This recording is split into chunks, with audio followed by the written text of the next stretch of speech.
안녕하세요. 예, 우리 경영 아카데미에서 행정소송법 가르치고 있는 정인국입니다. 오늘부터 행정소송법 기본 이론 강의 진행되고요. 자기소개. 행정소송법 가르치고 있는 정인국입니다. 거의 제 강의가 거의 마지막 아닌가요? 다른 과목은 거의 다 뭐 시작을 이미 했거나 뭐 종강했거나 그럴 것 같고. 강의 소개. 행정소송법 기본 이론 강의죠. 여러분들이 뭐 세무사 시험 공부하는 분들 가장 많이 공부하는 게 행정소송법이죠. 여러분들이 뭐 선배들한테 조언을 얻거나 뭐 여러분 서치를 하거나 그래가지고 행정소송법을 선택한 이유는 행정소송법이 다른 과목보다 훨씬 더 양이 적잖아요. 가르치는 사람 입장에서 좀 편해요. 보면은 별로 이렇게 보강할 일도 별로 없거든요. 보강할 일도 없고, 그리고 기본 이론 강의 때 개념 설명하고 문제풀이 강의 때 별도로 문제풀이 하는 게 아니라 기본 이론 강의 하면서 문제풀이까지 같이 합니다. 문제풀이까지 같이 하고, 물론 모든 문제를 다 풀지는 않습니다. 그리고 강의를 할 때 3교시를 진행할 거예요. 모든 수업이 그렇지만 3교시를 해가지고 오늘이야 좀 늦게 시작했지만 평상시 항상 9시 시작하거나 혹은 2시에 시작하거나 해가지고요. 그리고 강의하고 한 15분 정도 쉽니다. 15분 정도. 10분 쉬면 좀 너무 짧은 것 같아가지고 한 15분 정도 쉬고, 제가 판서가 많거든요. 근데 판서는 3색으로 해요. 이게 흰색이죠? 이게 뼈대예요. 뼈대고 강의하다 보면 또 기본 뼈대 밑작업하고 난 다음에 중요한 내용 있잖아요. 중요한 내용 노란색으로 합니다. 중요한 내용 노란색으로.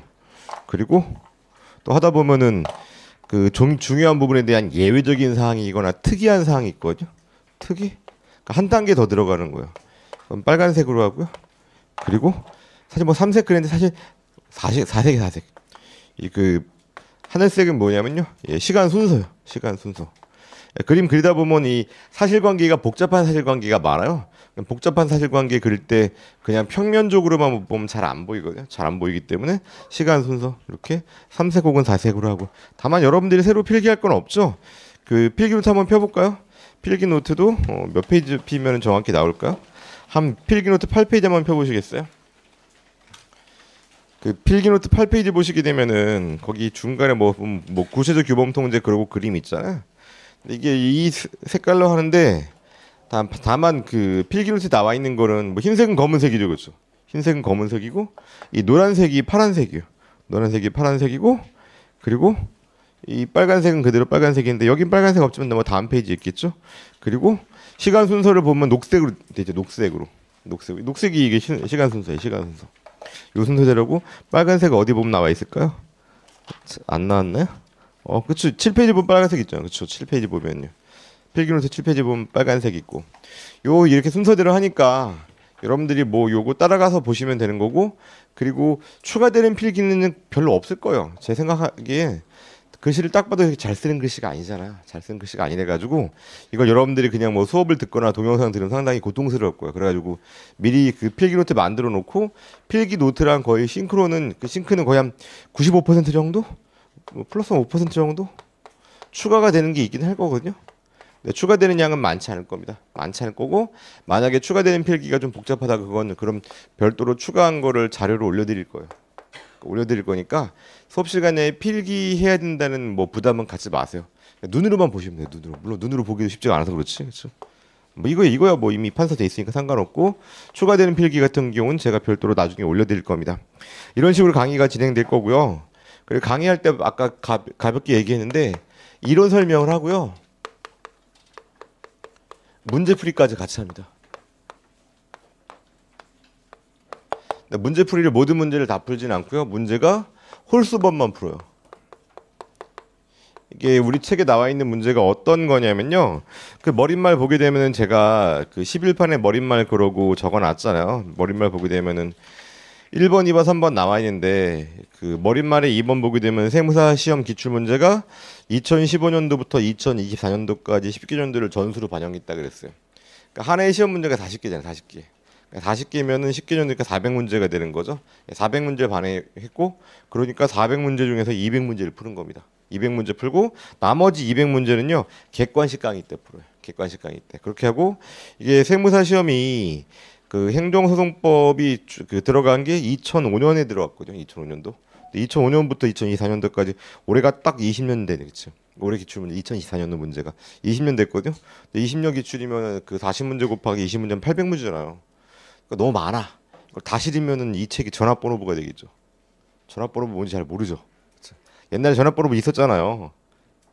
요새 뭐 90년대, 2000년대생들도 많으니까 전화번호부를 한 번도 본 적이 없을 수도 있는데 그렇게 그 부피를 그 크게 할 필요도 없고 그래가지고 딱 10개년도만 싣고 또 여러분들에 상관없지만 내년 되면은요 2015년도는 삭제하고 2025년도가 들어가겠죠.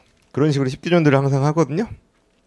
이 편제를 뭐 계속 유지하고 있기 때문에 여러분들이 그 수업 시간에 문제 푸는 거요 2015년도부터 2024년까지 올해 시험까지 여기에 홀수본 기출 문제를 풉니다. 그리고 여러분들이 행정소송법에다가 시간 많이 투자할 필요 없거든요. 근데 만약에 본인이 나중에 정리할 때 그 모의고사 형태로 풀고 싶다 그러면 연도별 기출 문제집이라고 따로 있어요. 연도별 기출 문제집. 이 연도별 기출 문제집은요. 2005년도부터 다 들어 있어요. 2005년도부터 2024년도까지. 그러니까 뭐 여기서 안 푼 거 푸시면 되겠죠. 안 푼 거. 혹은 이미 푼 거 중에서도 다시 한번 진도별이 아니라 전체를 그 모의고사 형태로 그 실제 시험 형태로 딱 던져 놓으면 또 이게 사람 느낌이 다르거든요. 풀 생각 있으면 그거 푸시고. 그리고 행정소송법은 또 다른 새로 강사가 만든 이런 문제가 필요가 없어요. 여기 이 양 자체가 또 엄청나.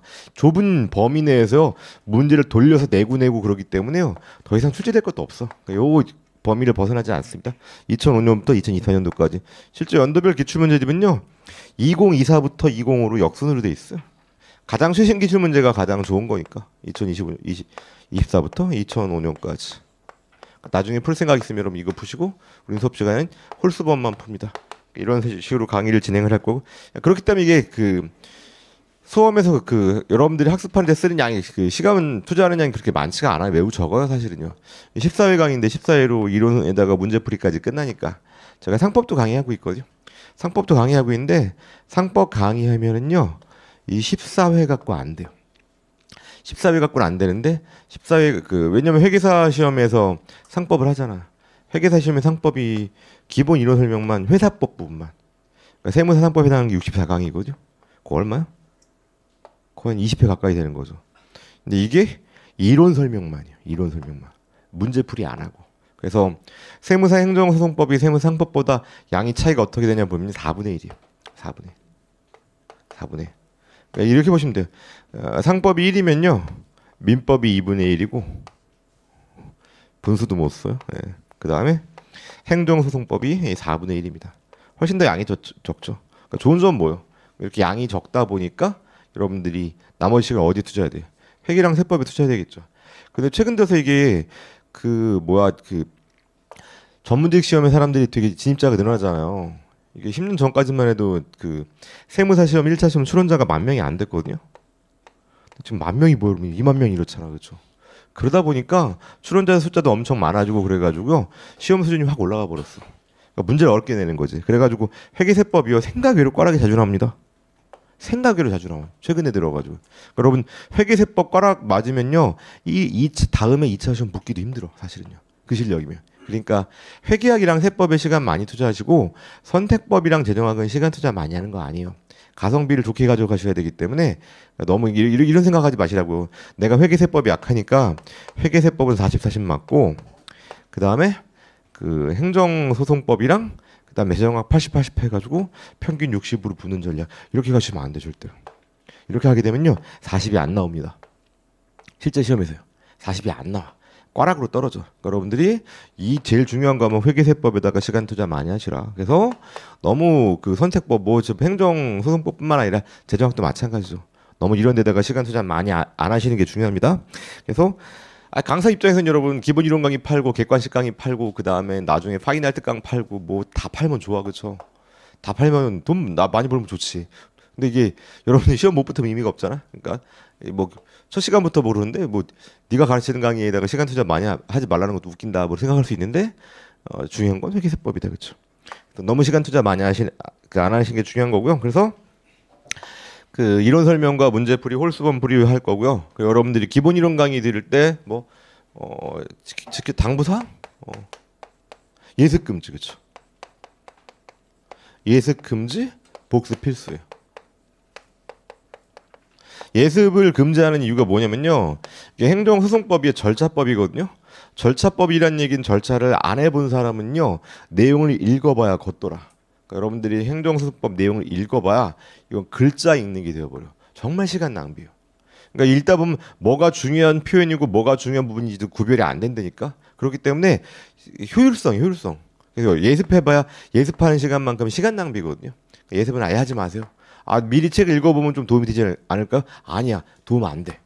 강의를 들어야지 도움이 돼요. 그러니까 미리 책 읽어오지도 마시고 그 대신 복습은 필수로 하셔야 되겠죠. 제가 수업 강의를 할 때요, 교재에 있는 내용을 언더라인 많이 치거든요. 언더라인 친다는 얘기는 그 부분이 중요하다는 뜻이잖아요. 언더라인 친 거랑 필기 위주로 읽어보셔야 돼요. 예습 금지고 복습 필수고요. 그리고 복습할 때요, 제가 수업 시간에 홀수범만 풀잖아요. 짝수범 풀지 마세요. 홀수범 문제랑 짝수범 문제랑 비슷하거든요.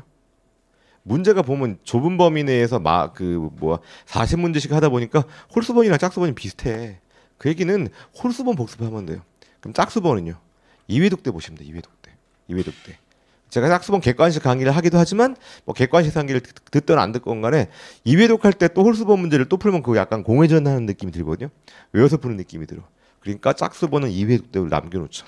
그래서 복습할 때는, 복습하는 방법은요, 기본서에 언더라인 많이 쓰거든요. 밑줄. 그 다음에 판서, 필기. 중요한 내용을 필기를 하겠죠. 그 다음에 홀수범. 이렇게 이 부분을 복습하시라고. 복습하고 짝수범은 2회독 때. 짝수범 문제는 남겨놔라. 그리고 홀수범 풀고 짝수범 풀면요, 같은 거 2번 푸는 게 되어버려. 정말요. 새로운 내용이 거의 없거든요. 새로 짝수범 문제만 하더라도. 그러니까 그 짝수범 문제는 2회독 때. 그리고 또 이게 그 실강 듣는 분들만은 그런 일 없을 텐데, 인강 듣는 분들은 인강 공부할 때 이렇게 하잖아요. 기본 이론 설명 끝나면 동영상 기본 이론 딱 스탑한 다음에 기본 이론 배운 내용을 토대로 해가지고 문제를 푼다. 근데 행정선법은 그렇게 안 돼요. 행정선법은 그렇게 안 되고 기본 이론 강의 듣는 것만 갖고 문제 안 풀리거든요. 그러니까 인강 되는 분들은요, 기본 이론 강의 듣고 문제 푸는 것까지 같이 들으세요. 그러니까 문제 푸는 게 강의 일부야. 문제 푸는 게 강의 일부니까, 뭐 회계학 같은 경우 여러분 이론 설명 끝나면 뒤에 연습 문제는 이론 설명 끝난 다음에 스탑하고 이론 복습한 다음에 문제 풀고 그게 되잖아요. 근데 행정선법은 그게 안 돼요. 그게 안 되니까 강의, 문제풀이 강의, 그러니까 홀수범 문제 푸는 거 듣는 것까지가 이론 설명입니다. 그러니까 이론 설명 끝났다고 해서 곧바로 문제 안 풀려요. 일단 이렇게 이 내용대로 하도록 하시고, 자, 그리고 뭐 이 내용, 그 다음에 제 커리큘럼, 강의 소개에 대한 내용 끝났고, 세 번째 커리큘럼. 제가 커리큘럼이요, 기본 이론 강의가 있고요. 그 다음에 객관식 강의가 있어요. 맨 마지막에 파이널 특강, 하루의 끝장내기라는 게 있거든요. 하루의 끝장내기.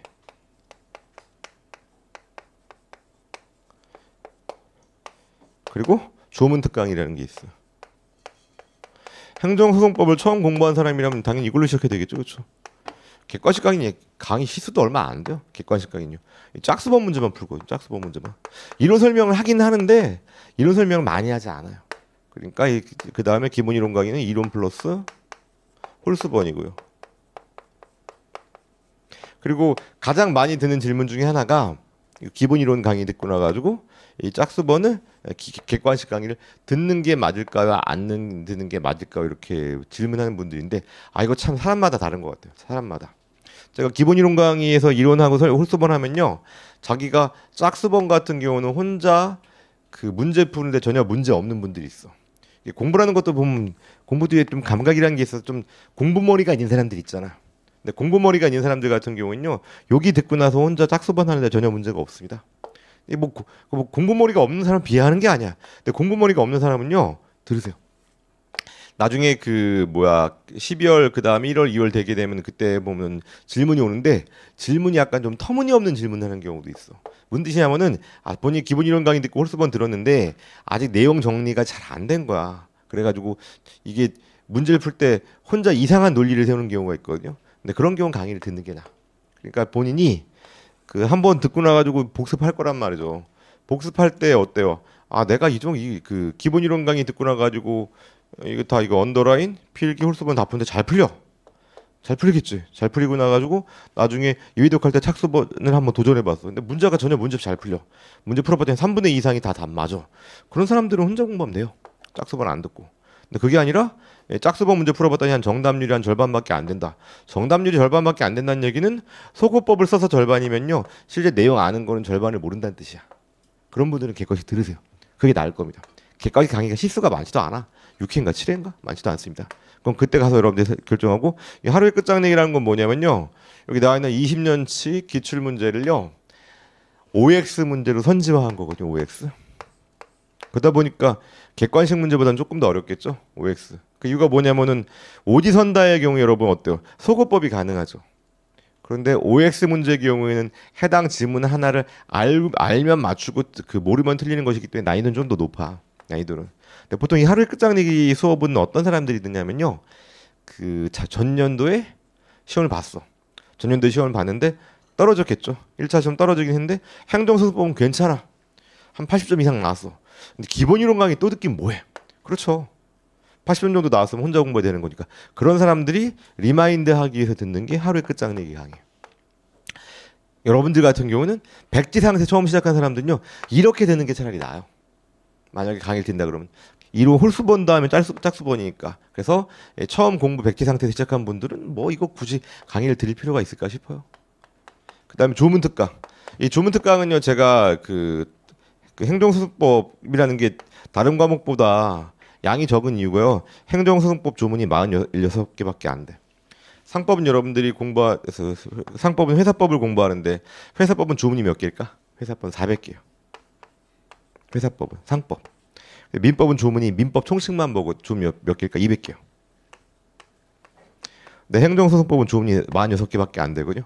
그럼 46개 조문을 돌려서 시험을 내. 그렇기 때문에 그 46개 조문 가지고 정말 별의별 걸 다 내거든요. 30일인지 60일인지 막 그런 것도 내. 그러니까 아주 지엽적인 부분까지 나오지. 그 얘기는 46개 조문만 딸딸 외우고 있으면 실제 시험 문제에서 절반 이상은 그냥 맞고 들어가거든요.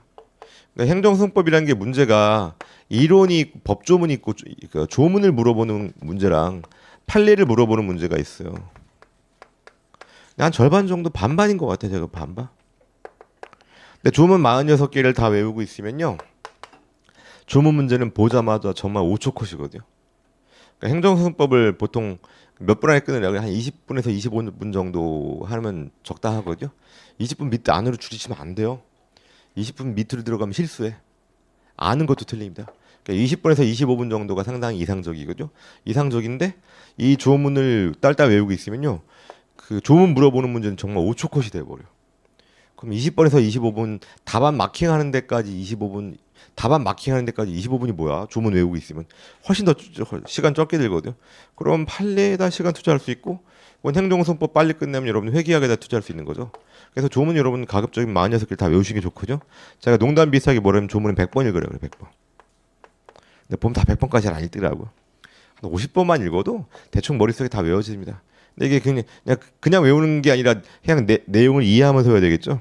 제가 조문특강을 2017년도에 조문특강을 한 번 했어요. 언제야, 그쵸? 2017년도에. 조문특강하고 그 뒤로 법이 개정이 한 2번 있었어요.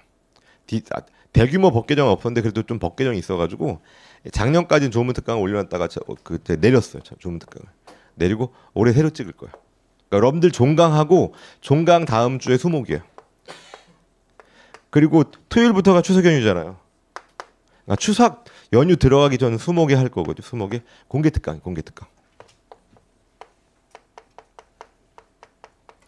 공개특강으로 해가지고 수요일 언제죠? 날짜가 11일 그 다음에 12일이요. 이렇게 할 거 수목으로 공개특강 해가지고 저녁 6시부터 저녁 10시까지 합니다. 10시까지. 학원에 공개특강 할 거거든요. 2017년도에 제가 강의 거의 초창기였죠. 그때 조문특강 할 때 이것도 항상 공개특강을 하다 보니까 무료특강이잖아요. 그래서 사람들이 많이 와가지고 이때 조문특강 할 때도 그때 뭐 5, 600명 정도 와가지고 강의실 2개가 꽉 찼던 거로 기억을 하거든요. 그러니까 아마 올해도 그럴 거야. 우리도 그렇고 그리고 이 실강은 공개 특강이지만 이거 온라인 강의 유료 강의예요. 온라인 강의 유료 강의. 그러니까 여러분들은 가급적이면 와서 듣는 게 낫겠죠. 이게 공개 특강 할 때 게다가 뭐 지방에 있는 수험생들은 듣고 싶어도 못 듣지만 여러분들은 학원에 있잖아. 학원에 있으니까 와서 들으세요. 공개 특강이니까. 자료도 제공해요. 자료. 뭐 자료는 뭐 어차피 인강도 파일을 제공을 할 거니까 자료 제공을 할 거니까 그때 뭐야 10일 12일 날 와서 들으시고 그럼 들으면 이 공개 특강이 조문을 하나하나 같이 설명하는 강의거든요. 강의 많이 하지도 않지. 이틀 동안 6강이에요. 6강. 이거 한번 듣고 나면요 행정소송법 전반적인 내용을 다 짚어줍니다. 그다음부터 어떻게 하는 겁니까 이걸? 아까 말한 데 100번 읽는 거예요. 100번. 그래서 행정소송법이 여러분 기본 이론 강의 끝나고 객관식 강의 할 때까지 별로 그렇게 복습을 할 게 없어요. 양 자체가 많지도 않을 뿐더러 이 조문만 계속 보면 돼. 조문만 계속 보게 되면 다 복기가 되거든요. 여러분들이 조문 46개 조문 특강하니까 요거 듣도록 하시고 공개 특강에 얘기했습니다. 그리고 온라인 강의는 유료예요. 유료고 네, 그렇게 진행을 할 거고 이때 커리큘럼이 이렇습니다. 그러니까 여러분들은 뭐 이거 지금 듣고 있는 거니까 말할 필요도 없고 그렇죠. 그다음에 조문 특강 그렇죠. 이 두 개는 당연히 듣는 거라고 생각을 하세요. 자, 이런 식으로 제 강의 커리큘럼이 이렇고 뭐 이것까지 합쳐도 뭐 기본 이론학이랑 조문 특강 합쳐도 그렇게 실수가 많지가 않잖아요. 하주다는 뭐 한 50강 정도, 50강 정도. 문제풀이까지 하는 거니까 50강 정도니까 요 정도고요. 예, 커리큘럼이 그렇습니다. 그래서 여러분들 시험에 합격하는 게 중요하잖아요. 뭐 공부 방법? 예, 솔직하게 얘기할게요. 제가 아주 매우 솔직하고 정확하게 얘기할게요. 그 세무사 시험 시작해가지고요. 보통 1월, 2월 달에 시작하죠. 혹은 3월 달에 시작해죠. 3월 달에 시작해가지고 다음에 1차 시험 합격하고 그 다음에 2차 시험 합격하고 가장 이상적인 케이스죠. 가장 이상적인 케이스. 그런 식으로 붙는 사람이 어느 정도 될까? 합격률. 솔직하게 얘기하는 거예요.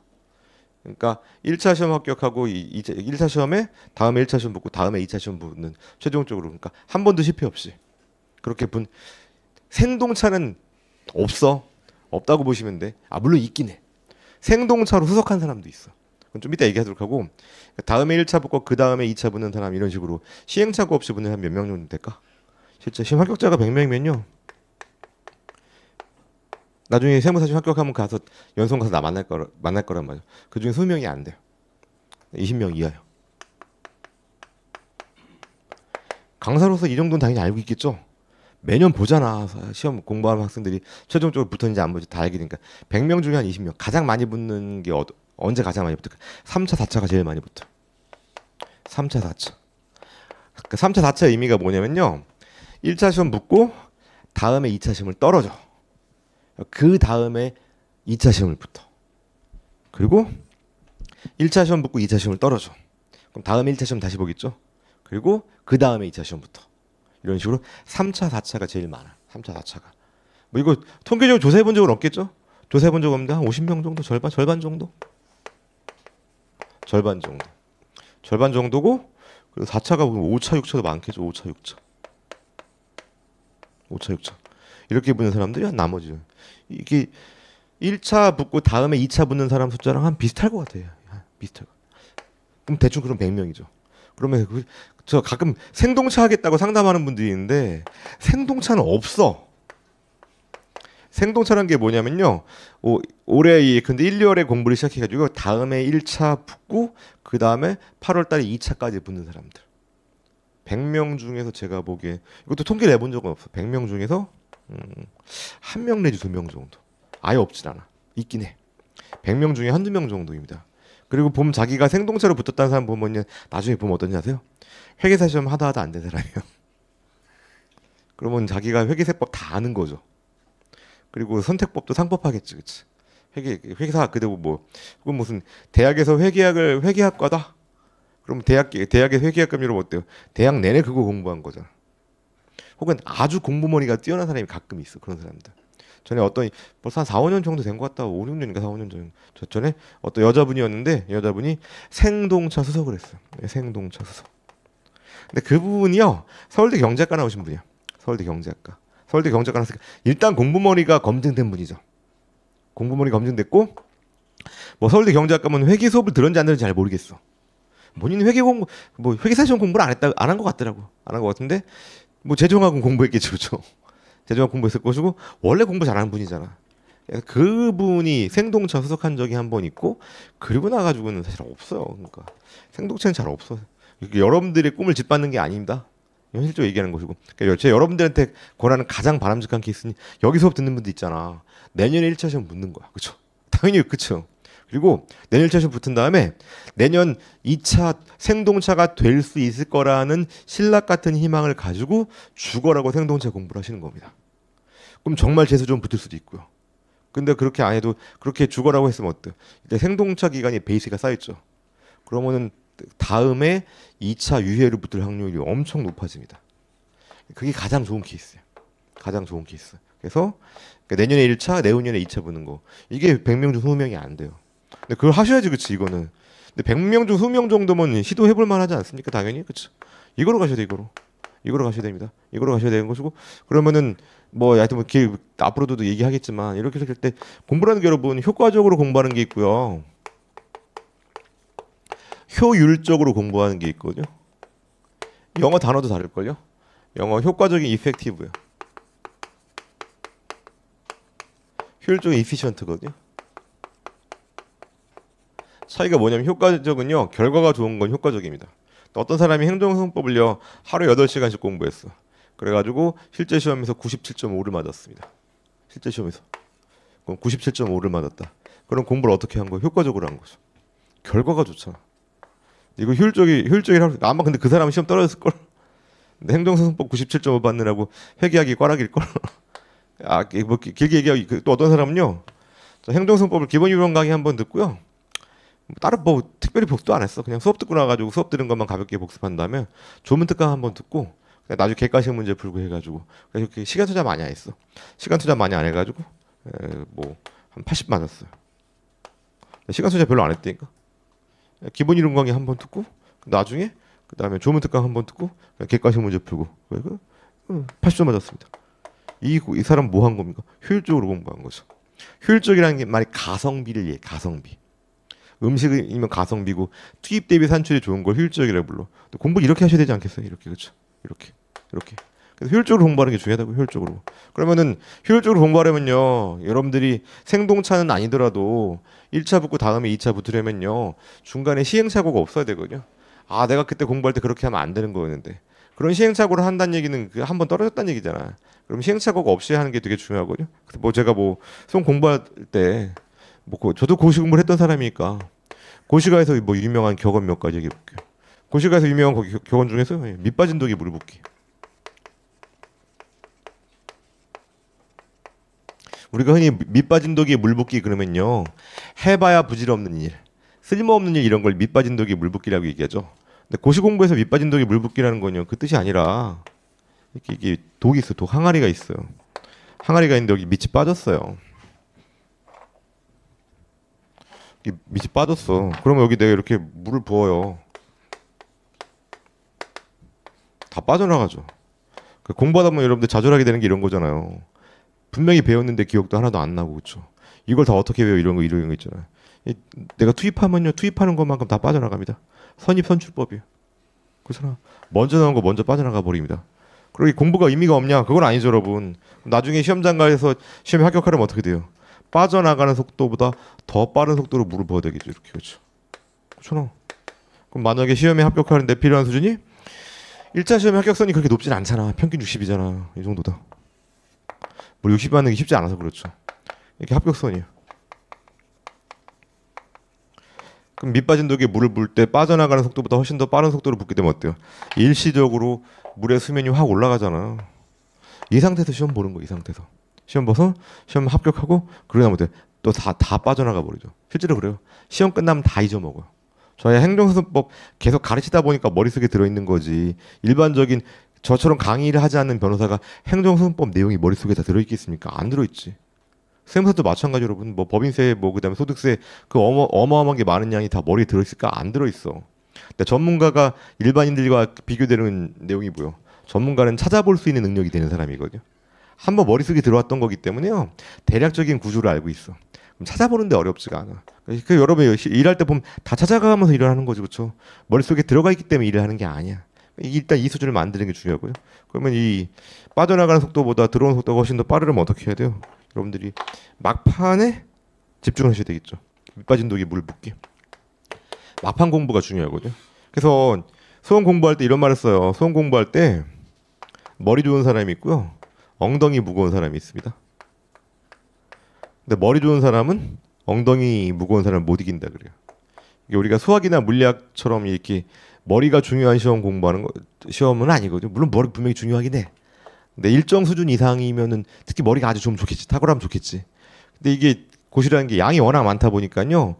이 머릿속에 일단 들어가 있어야 돼. 시간 투자를 많이 해. 시간 투자를. 그러니까 엉덩이 무거운 게 중요합니다.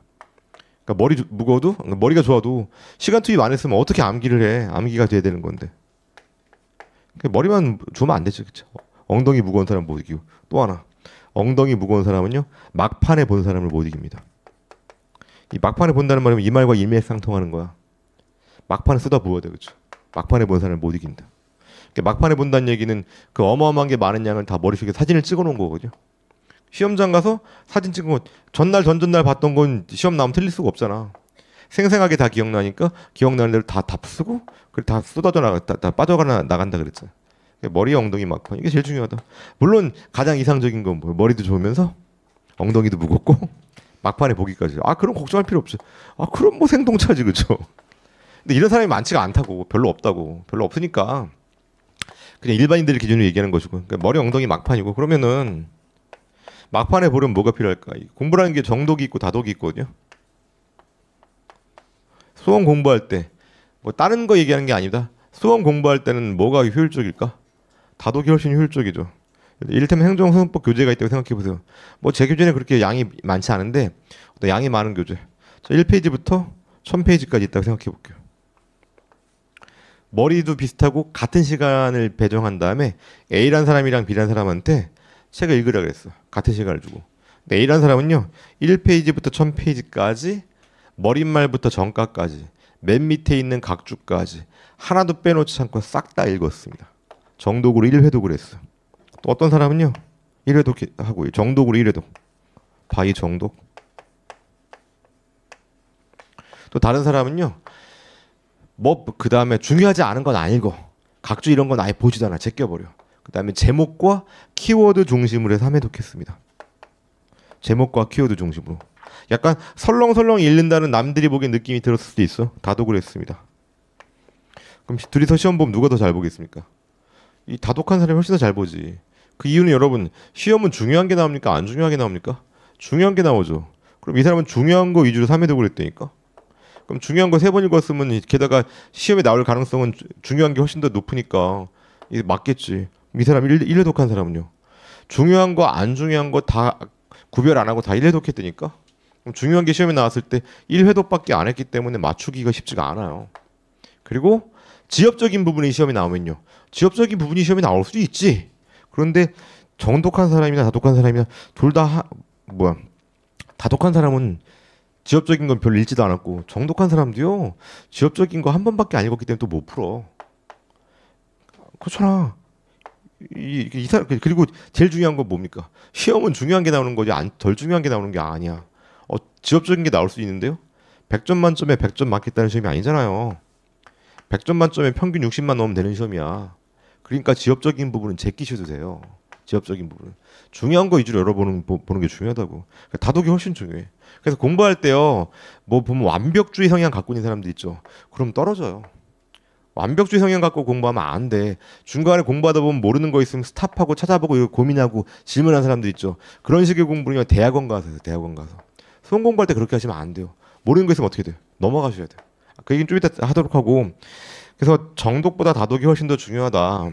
그럼 다독이라는 말은 여러분 일맥상통하는 겁니다. 다독이 막판에 보는 거예요. 밑빠진 독이 물 붓기 맨 마지막에 막판에 쏟아붓는 거거든요.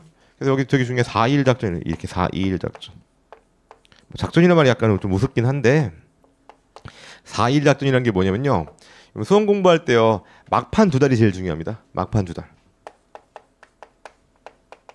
막판 2달. 제가 막판에 보는 게 중요하다고 했죠. 막판에 여러 번 봐야 돼. 막판에 여러 번 보는 게 밑빠진 독이 물 붓기. 어마어마하게 쏟아붓는 겁니다. 막판 2달 어떻게 공부하시냐면요. 여러분들이 세무사 1차 시험을 볼 때 2달을 앞두고요. 2달이 몇 주예요? 8주잖아요. 8주. 8주를요 4주, 2주, 1주로 나누세요. 4주, 2주, 1주 나누시라고요. 그래서 4주 동안 전 과목을 1회독하는 겁니다. 전 과목을 4주 동안 1회독이요. 이건 여러분 고시가에서 수십 년 동안 이게 뭐 비법도 아니야. 다 누구나 알고 있는 거지. 이걸 실행을 못해서 그렇지. 검증받은 방법입니다. 4주 동안 1회독하고 2주 동안 1회독하고요. 나머지 일주일 동안 또 1회독합니다. 어떤 의미요? 4주의 반이 2주고 2주의 반이 1주죠. 이렇게 막판에 3회독 하면은 못 붙을 시험이 없어요. 물론 이렇게 3회독 하고요. 한 하루나 이틀 정도 또 남겨놓는 게 나은 것 같아요. 이틀 정도, 이틀? 왜? 이틀 정도는 진짜 마지막에 사진 한번 찍어보는 거거든요. 이것까지 합치면 다 해독입니다. 그러니까 항상 머릿속으로 시뮬레이션을 하셔야 돼요. 1차 시험 앞둔 다음에 1차 시험 앞두고 그 1차 시험 뭐 앞두고 뭐 5월달에 본다 그러기면요. 5월달 전에 역순을 해가지고 이 2달 남기시라고. 근데 왜 2달이면 8주인데 왜 7주죠? 그 이유가 여러분 이렇게 하다 보면요. 중간에 분명히 내가 예상하지 못한 이벤트가 생깁니다. 몸이 아픈 경우도 있고요. 근데 뭐 집안에 무슨 문제가 생기는 경우도 있고 가족이나 애인이 괴롭히는 경우도 있어. 등등의 이유 때문에 분명히 이게 며칠 공부 못하는 날이 분명히 생겨. 그날을 위한 보충 기간이에요. 그러니까 버퍼를 두는 거, 버퍼. 그래서 버퍼를 두기 때문에 그래서 일주일 정도를 골고루 분배하는 겁니다. 골고루. 그렇기 때문에 4주, 2주, 1주가 되는 것이고 4주, 4, 2일인데 이게 뭐가 제일 어려울 거라고? 이게 제일 어려워요. 4주. 4주 동안 전 과목을 1회독하는 게 가장 어렵습니다. 4주 동안 1회독하고 나면요. 그 절반 기간 2주, 1주 하는 건 그나마 쉬워요. 4주 동안 1회독하는 거 여기 항상 머릿속에 넣어두셔야 돼요. 막판 2달이 제일 중요하다 그랬지. 그럼 어떻게 돼요? 시험 앞두고 2달 전에 전 과목이 다 끝나서 책 정리가 돼야 돼요. 책 정리가 2달 전에 다 끝났어야 돼. 그리고 2달 동안 4주, 2주, 1주 하는 겁니다. 그리고 이때 또 이때 가서 그 전에 공부하는 방법은 알아서 하시고. 그래서 여러분 학원에서 기본 이론 강의랑 객관식 강의가 다 끝나는 시점이 언제예요? 시험 앞두고 2달 전이에요. 시험 앞두고 2달 전. 이거 하라고. 그러면 4주 동안 1회독 할 때 중요한 게 뭐냐면요. 여러분들이 회계학도 하고 세법도 하고 그다음에 행정소송법도 하고 재정학도 한단 말이죠. 뭐 회계학 뭐 재무회계도 해야 될 거, 원가회계도 해야 될 것이고 그렇죠. 결국 어떻게 보면 다른 과목이잖아. 그렇게 할 때 이렇게 하시면 안 돼. 먼저 재무회계 끝내고 원가회계 끝내고 뭐 세법계론 이렇게 하시면 안 돼. 그럼 망해. 왜? 이렇게 그러면 앞에 예를 들면 앞에 한 3개 하고 나면 4주 다 지나가 버릴 걸. 나머지 2과목은 어쩔 건데? 그 행정소송법이랑 재정학은 어떻게 할 건데? 배분이 안 돼. 그리고 경우에 따라서 심각할 수 있어. 재무회계랑 원가회계 하고 나면 4주 끝나버려. 충분히 그럴 만하죠. 혹은 3번만 하다가 그 4주가 끝나버립니다. 그런 일이 안 생기려면요. 저글링을 하셔야 돼요. 저글링. 저글링이 뭐예요? 삐에로가 공 여러 개 동시에 돌리는 거잖아요. 맞아. 이게 하실 때 공부를 하실 때 항상 여러 과목을 같이 가져가셔야 돼요. 여러 과목 같이 그 전에는 공부 알아서 하시는 거예요. 여러분 종합반 수업 어때요? 이 과목 끝나면 그 다음 과목이고 그 다음 끝나면 또 그 다음 과목 이렇게 하잖아. 그건 뭐 처음에 기본 개념 설명할 때니까 그렇게 하는 건데 나중에 4주 2주 하실 때는요. 여러 과목을 동시에 가져간다. 그래서 과목을 나눌 때 공부를 보통 어떻게 합니까? 전 고시 공부할 때 오전, 오후, 저녁 이렇게 했거든요. 그러니까 오전, 오후, 저녁을 각각 다른 과목을 하는 거야. 혹은 한 오후 3시를 기준으로 해가지고 그날 공부에 전반부랑 후반부 해가지고 최소한 하루에 2과목 내지 3과목을 항상 가져가셔야 돼요. 2과목 내지 3과목. 한 과목씩 도장 깨기식으로 하면은 4주 안에 못 끝내요. 도장 깨기 2과목 하면 끝납니다. 그렇게 하면 되기 때문에 중요한 과목 한 과목이랑 덜 중요한 과목 한 과목. 혹은 중요한 과목 2과목이랑 덜 중요한 과목 한 과목. 여기 중요하다는 거는 회계세법 얘기하는 것이고 덜 중요하다는 건 행정소송법 재정학이죠. 그런 방법 하셔가지고 2과목 혹은 3과목을 항상 같이 가져가셔야 돼요. 그렇게 해가지고 4주 동안 끝내시고 2주 동안 끝내시고 일주일 끝내고 그리고 하루나 이틀 남긴 다음에 마지막 하루나 이틀은 사진 찍는 방법. 이렇게 하세요. 이렇게 하시고 그리고 뭐 행정소송법에 국한해서만 말씀드리면요. 제가 수업할 때 0페이지부터 해가지고 한 500페이지까지 600페이지까지 수업을 한다. 그럼 매 시간마다 나가는 양이 비슷하거든요. 그리고 복습을 하실 때요. 제가 한 강의 모든 과목이 마찬가지인 것 같아. 그 모든 과목의 복습은요. 그날 혹은 그 다음 날까지 끝내셔야 돼요. 그건 아무리 못해도 그 주 내에는 끝나셔야 돼요. 보면 완벽주의 성향을 추구한 사람들은 고시에 맞지 않아요. 그 사람들이 문제가 뭐냐면은 강사가 1회차 강의 때 이만큼 했습니다. 근데 너무 꼼꼼하게 공부를 해. 자기는 한 번 볼 때 꼼꼼하게 다 보고 문제까지 다 풀어봐야겠대. 근데 그 강사가 이만큼 했는데 자기 이만큼 여기 요만큼밖에 못했어. 한 절반밖에 복습 못했다니. 강사가 2회차 갔어. 그럼 어때요? 또 이 정도밖에 못하죠. 3회차 또 이 정도. 그럼 어때요? 처음에는 강의 진도랑 차이가 얼마 안 큰데요. 뒤로 가면 진도 차이가 어마어마해져 버려. 그렇죠? 이거 되게 안 좋다니까. 그 이유가 뭐냐면요. 강의 끝난 다음에 그날 저녁이나 그 다음 날 복습하게 되면요. 수업 시간에 강사가 했던 농담까지 다 기억납니다. 그러니까 그 수업 시간에 강사가 했던 뭐 그렸던 그림 그다음에 농담까지 다 기억나가지고 머릿속에 생생하거든요. 복습하는데 시간이 얼마 안 들어. 그런데 만약에 이런 식으로 복습하다가 나 강사는 15회 하고 있어. 자기는 4회차 복습하고 있어. 그럼 뭐요? 15회차 4회차 이미 시간이 오래 지났죠. 그러면 강의 내용 자체가 기억이 안 나. 그럼 강의 내용 자체가 기억이 안 나기 때문에 새로 공부하는 게 되어버려요. 새로 공부하게 된다는 얘기는 여러분 그날 당일날 복습했으면요 한 1시간이면 복습이 끝날 걸 새로 복습하는 게 되어버리게 기억이 안 난다니까. 그럼 2시간 3시간을 해야 돼. 이게 무슨 이거예요. 이게 그렇잖아. 공부는 효과적으로 하는 게 아니라 효율적으로 하는 거라니까. 그래서 여러분 복습할 때 좀 대범하게 하세요. 그러니까 본인의 복습 오늘 한번 하실 거 아니야. 할 때 내가 교과서에 있는 내용 꼼꼼히 다 읽어봤더니 이렇게 하면 도저히 진도를 못 따라가겠대. 그런 분들은요 교과서 다 안 읽고 언더라인 친 거 위주로 읽는다든지 혹은 언더라인에 안 친 거 경우에는 교재 자체에 밑줄 쳐져 있는 부분 있죠. 그거 이외의 부분은요 스킵을 한다거나 대충대충 읽으세요. 사실 강의 끝나고 복습할 때 제일 중요한 건 필기거든요.